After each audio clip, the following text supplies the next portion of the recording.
Assalamualaikum warahmatullahi wabarakatuh. Bertemu kembali dengan saya, Dr. Sofi. Sobat sehat, akreditasi bukan sekedar dokumen. Ada 5 cara penilaian dalam akreditasi yang dikenal dengan RDOWS. Penjelasannya adalah 1. Surveyor akan melihat dokumen regulasi, yaitu SK, pedoman, panduan, dan SPO. 2. Surveyor akan melihat dokumen bukti implementasi. 3. Surveyor akan melakukan observasi. Dan keempat adalah wawancara dari surveyor dengan teman-teman di fasilitas pelayanan kesehatan maupun sasaran program dan pasien atau keluarga pasien. Dan yang terakhir, simulasi yang diminta oleh surveyor kepada petugas kesehatan di Fashiankes. Ini untuk membuktikan apakah kita sudah melakukan kerjakan yang kita tulis dan tulis yang kita kerjakan. Channel YouTube Dr. Sofi dibangun untuk itu semua. Ada regulasi internal seperti SK, pedoman, panduan, dan SPO. Ada dokumen bukti pelaksanaan. Saat observasi, yang dilihat sama dengan yang ada di regulasi dan dokumentasi. Saat wawancara, sobat sehat bisa menjawab sesuai dengan yang ada di regulasi dan dokumentasi. Dan saat diminta melakukan simulasi, bisa melaksanakannya sesuai SPO yang sobat buat dan susun sendiri.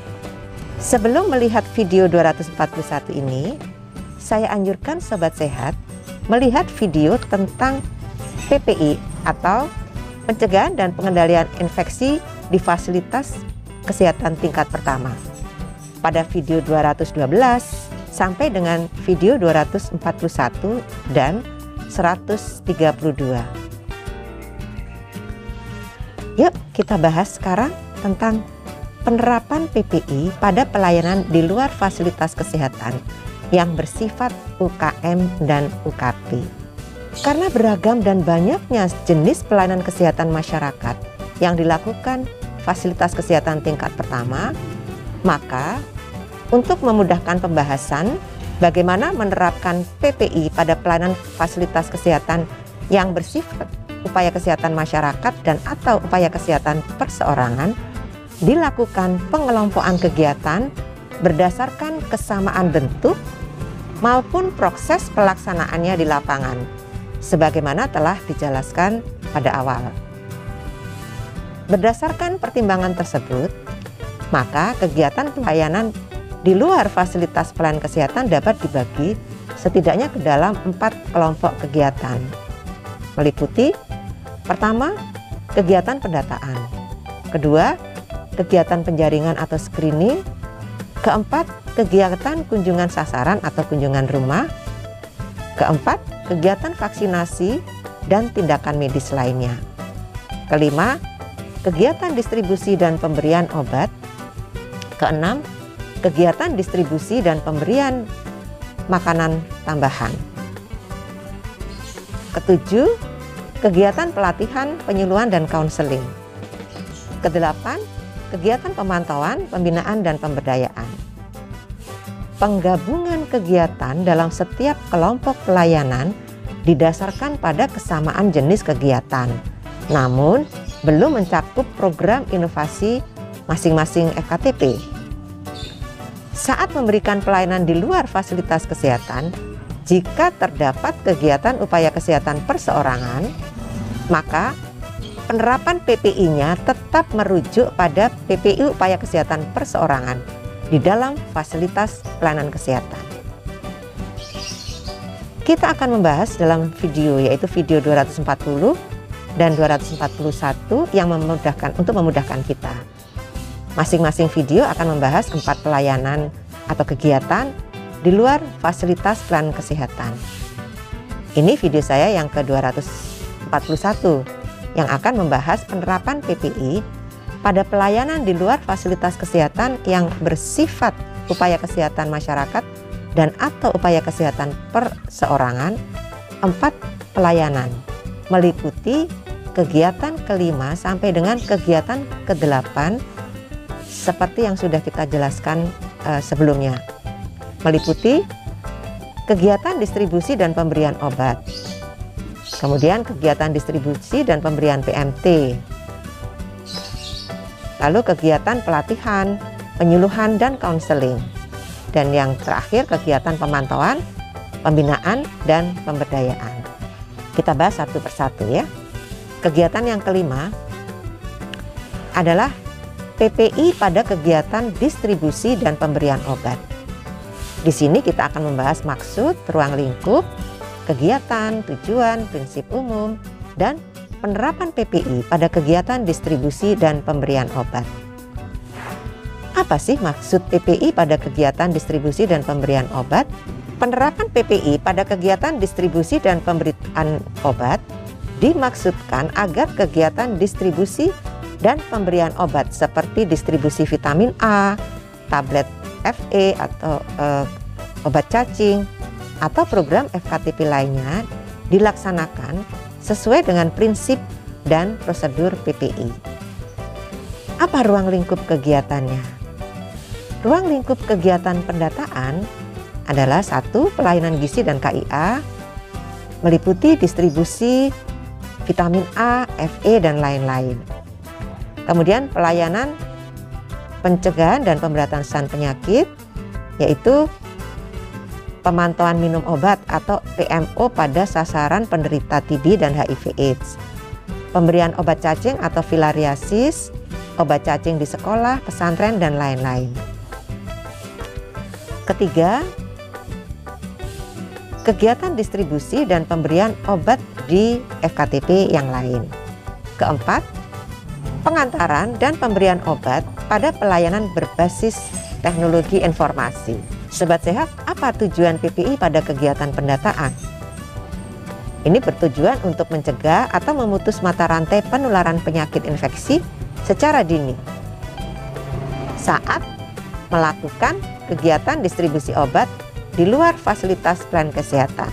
Lalu, apa prinsip umum PPI pada kegiatan distribusi dan pemberian obat? Prinsip umumnya adalah, pertama, setiap FKTP membuat SOP distribusi dan pemberian obat di luar fasilitas pelayanan kesehatan. Kedua, penyusunan SOP dan penerapan PPI dalam kegiatan distribusi dan pemberian obat pada sasaran mengacu pada pedoman teknis PPI Kemenkes RI tahun 2020. Sebagaimana dijelaskan pada bab 3 dan bisa juga dilihat pada kanal YouTube Dr. Sofi video 220 sampai 235. Kemudian perlu dilakukan pemantauan dan monitoring secara periodik dan berkesinambungan oleh tim PPI untuk menilai tingkat kepatuhan petugas pada SOP yang telah dibuat. Bagaimana penerapan PPI pada kegiatan distribusi dan pembuatan obat? Kita lihat tabel 38 di video. Tabel 38 menjelaskan tentang penerapan PPI pada kegiatan distribusi dan pemberian obat. Penerapan PPI-nya dengan memperhatikan risiko paparan dan diberikan kepada petugas kesehatan maupun sasaran dari pemberian obat.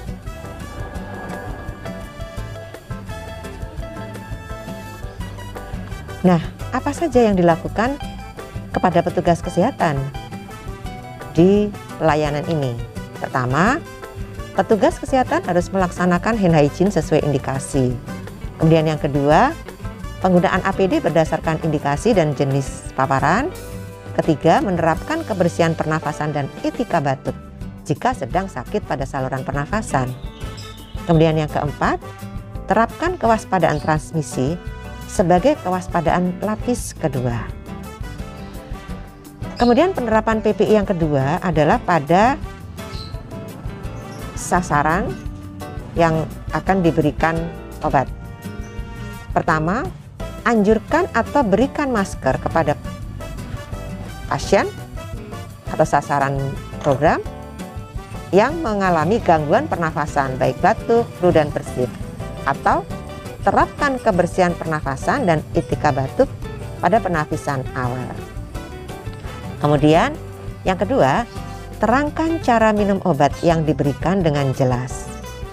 Minta pasien dan sasaran mengulangi apa yang dijelaskan untuk kepastian pemahaman secara benar. Kemudian yang ketiga, terapkan perilaku hidup bersih dan sehat serta GERMAS atau Gerakan Masyarakat untuk Hidup Sehat. Sobat sehat, selanjutnya kita akan menjelaskan yang keenam, yaitu PPI pada kegiatan distribusi dan pemberian makanan tambahan atau PMT.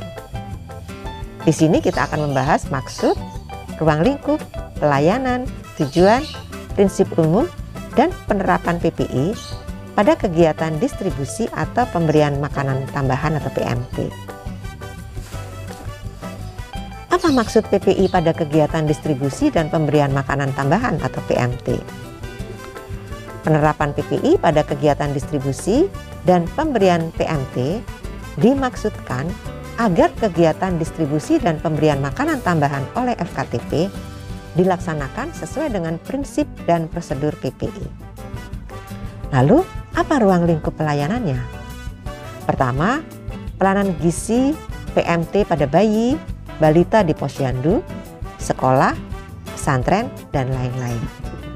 Kemudian yang kedua, pelayanan KIA yaitu PMT untuk ibu hamil.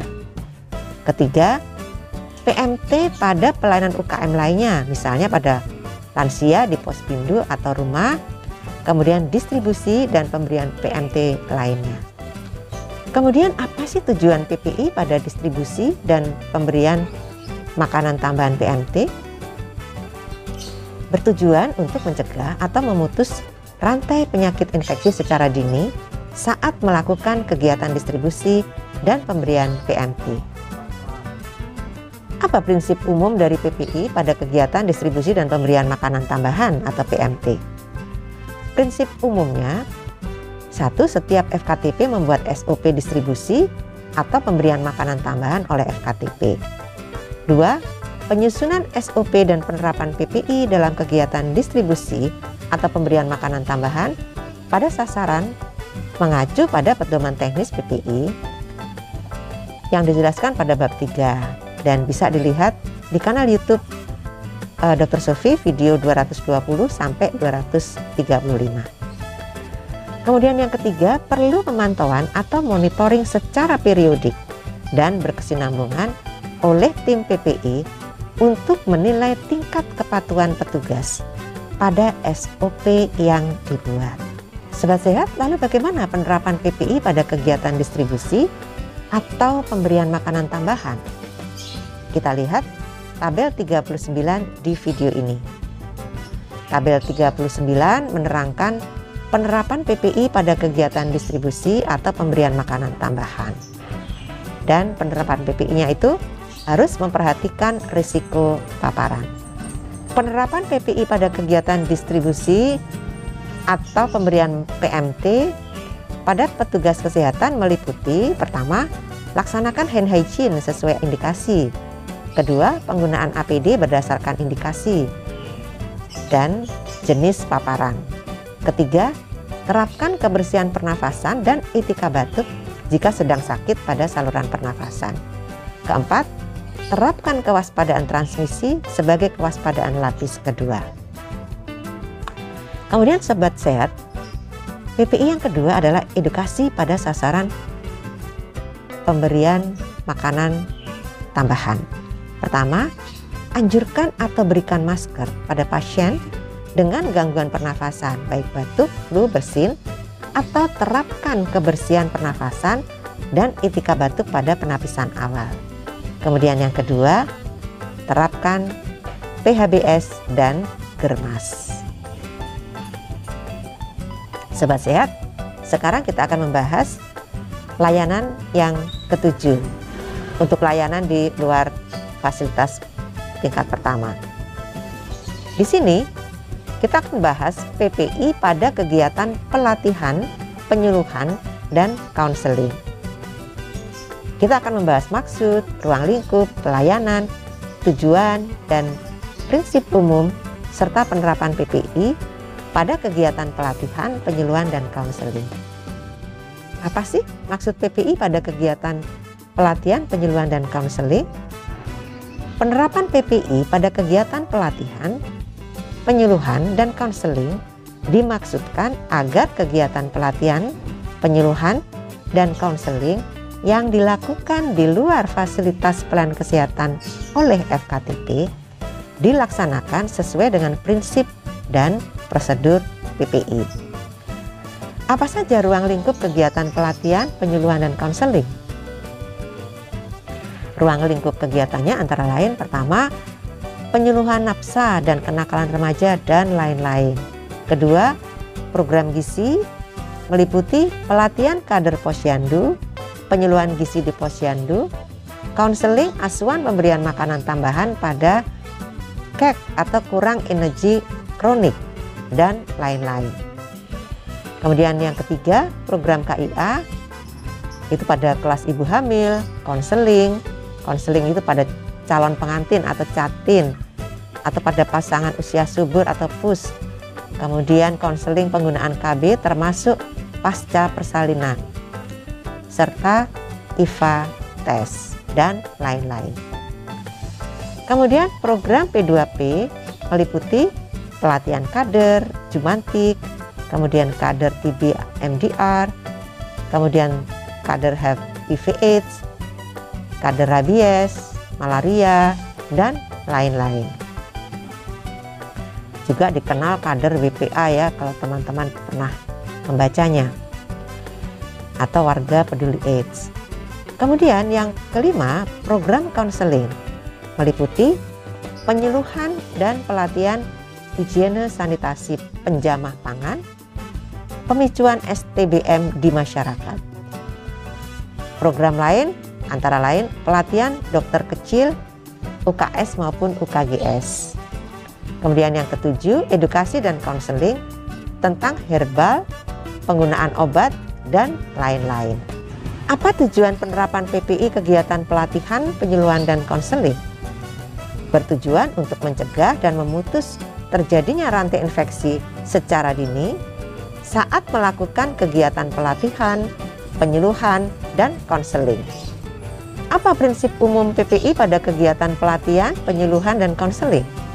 Prinsip umumnya meliputi satu, setiap fasilitas kesehatan tingkat pertama membuat SOP kegiatan pelatihan, penyuluhan, dan konseling yang dilaksanakan oleh FKTP. Kedua, penyusunan SOP dan penerapan PPI dalam kegiatan pelatihan, penyuluhan, dan konseling pada sasaran mengacu pada pedoman teknis PPI seperti yang dijelaskan pada bab 3 yang bisa dilihat juga pada kanal YouTube Dr. Sofi video 220 sampai dengan 235. Yang ketiga, perlu pemantauan atau monitoring secara periodik dan berkesinambungan oleh tim PPI untuk menilai tingkat kepatuhan petugas terhadap SOP yang telah dibuat. Bagaimana penerapan PPI pada kegiatan pelatihan, penyuluhan, dan konseling? Kita lihat di tabel 40 di video.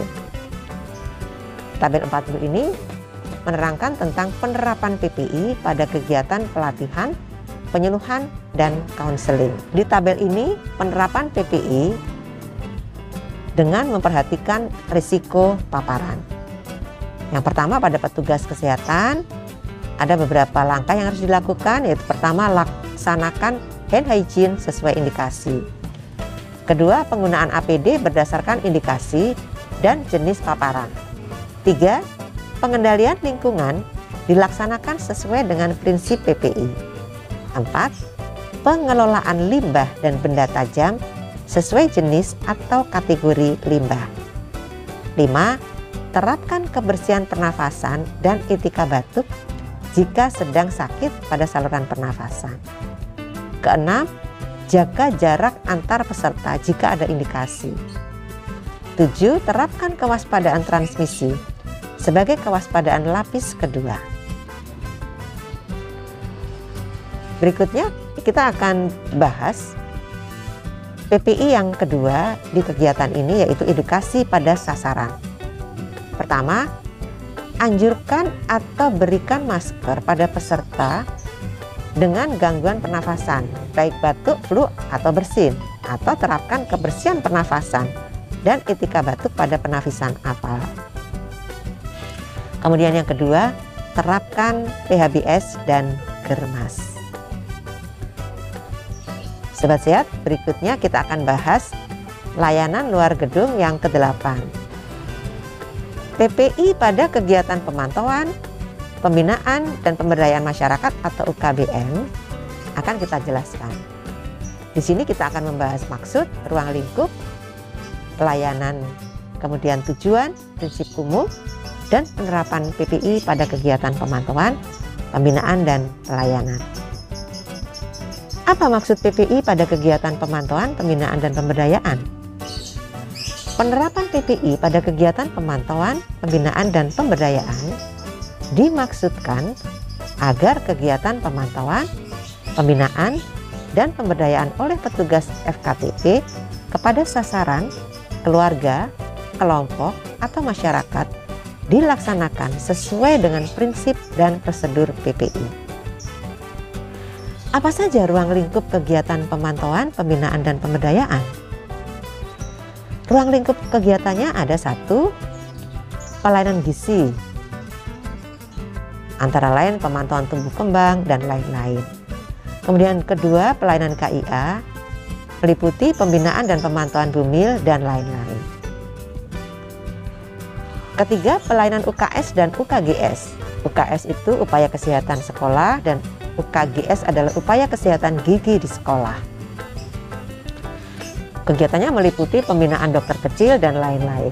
Keempat, pelayanan P2P, meliputi pemicuan bebas buang air besar atau BAB, sembarang, tempat, disebut juga STBM, dan lain-lain. Kelima, pelayanan konseling, antara lain pemberdayaan masyarakat dalam implementasi 5 pilar STBM. Keenam, pemantauan pengelolaan limbah medis di pelayanan kesehatan dan lain-lain. Ketujuh, program yang bersifat inovasi. 8, pembinaan dan pemberdayaan pos upaya kesehatan kerja atau UKK. 9, pembinaan kesehatan kerja perusahaan dan perkantoran. Ke-10, pembinaan kebugaran jasmani dan lain-lain. Apa tujuan penerapan PPI kegiatan pemantauan, pembinaan, dan pemberdayaan? Bertujuan untuk mencegah dan memutus rantai infeksi secara dini saat melakukan kegiatan pemantauan, pembinaan, dan pemberdayaan masyarakat di luar fasilitas pelayanan kesehatan. Kemudian, apa prinsip umum PPI pada kegiatan pemantauan, pembinaan, dan pemberdayaan? Prinsip umumnya adalah 1. Setiap fasilitas kesehatan tingkat pertama membuat SOP kegiatan pemantauan, pembinaan, dan pemberdayaan masyarakat di luar fasilitas pelayanan kesehatan.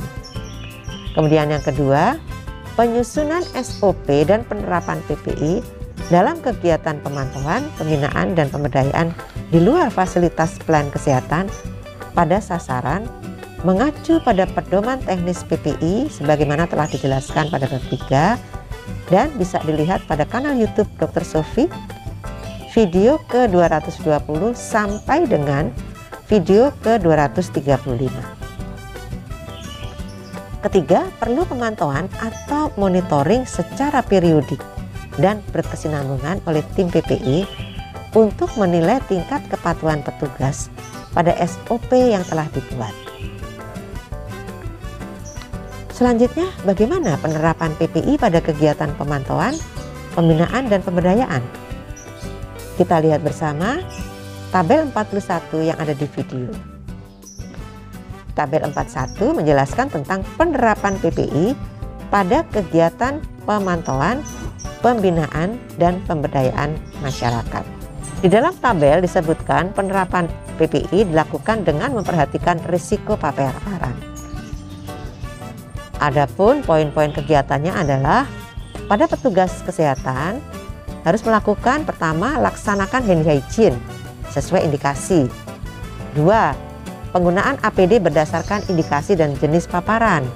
Ketiga, pengendalian lingkungan dilaksanakan sesuai prinsip-prinsip PPI. Keempat, terapkan kebersihan pernafasan dan etika batuk jika sedang sakit pada saluran pernafasan. Kelima, terapkan kewaspadaan transmisi sebagai kewaspadaan lapis kedua. Kegiatan kedua dari PPI untuk penerapannya adalah edukasi pada sasaran pelayanan, meliputi pertama, anjurkan atau berikan masker pada sasaran dengan gangguan pernafasan, baik batuk, flu, atau bersin, dan terapkan kebersihan pernafasan dan etika batuk pada penapisan awal. Kemudian yang kedua, terapkan PHBS dan germas. Sobat sehat, berikut kita lihat tabel 42 yang merupakan ringkasan penerapan PPI pada pelayanan di luar fasilitas kesehatan dan tabel 43 ringkasan penerapan PPI pada pelayanan di luar fasilitas kesehatan. Di video ini kita lihat tabel kedua ringkasan penerapan PPI pada pelayanan di luar fasilitas kesehatan. Ini yang pertama ya. Kita lihat 8 kegiatan pelayanan di luar gedung sudah ada di tabel ini.